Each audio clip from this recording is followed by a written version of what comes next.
Hello, നമുക്കിത് tasty ആയിട്ടൊരു paneer butter masala തയ്യാറാക്കാം. അതിനായിട്ട് ഒരു പാനിലോട്ട് 1 ടീസ്പൂൺ ബട്ടർ ഇട്ട് കൊടുക്കാം. 2 ചെറിയ സവോള, 2 പച്ചമുളക്, ചെറിയ കഷ്ണം ഇഞ്ചി, 3 അല്ലി വെളുത്തുള്ളി, 2 മീഡിയം സൈസ് തക്കാളി, 10 കാഷ്യൂ, ഇതെല്ലാം ഇട്ട് നന്നായിട്ടൊന്ന് ഇളക്കി കൊടുക്കാം.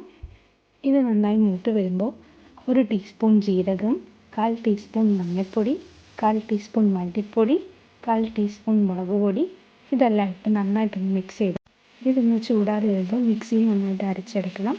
അതിനുശേഷം 1 ടീസ്പൂൺ ബട്ടറിലോട്ട് പനീർ നമുക്ക് ജസ്റ്റ് ഒന്ന് ഫ്രൈ ചെയ്തെടുക്കാം. ശേഷം 1 ടീസ്പൂൺ ബട്ടറിലോട്ട് നമുക്ക് ഈ അരപ്പ് ചേർത്ത് നന്നായിട്ടൊന്ന് ഇളക്കാം. ഇളക്കിയതിന് ശേഷം ആവശ്യത്തിന് ഉപ്പും 1/4 ടീസ്പൂൺ ഗരം മസാല പൊടിയും ചേർത്ത് നന്നായിട്ടൊന്ന് ഇളക്കാം. അതൊന്ന് തിളച്ച് വരുമ്പോൾ ഫ്രൈ ചെയ്ത് വെച്ചിരിക്കുന്ന പനീർ നമുക്ക് ഇട്ട് കൊടുക്കാം. ഒരു 10 മിനിറ്റ് അടച്ച് വെച്ച് വേവിക്കണം. അതൊന്ന് തിളച്ച് വരുമ്പോൾ ആവശ്യത്തിന് മല്ലിയിലയും 1 ടീസ്പൂൺ കസൂരി മേത്തിയും ചേർത്ത് കൊടുക്കാം. വീഡിയോ ഇഷ്ടപ്പെട്ടെങ്കിൽ please subscribe my channel. Thank you.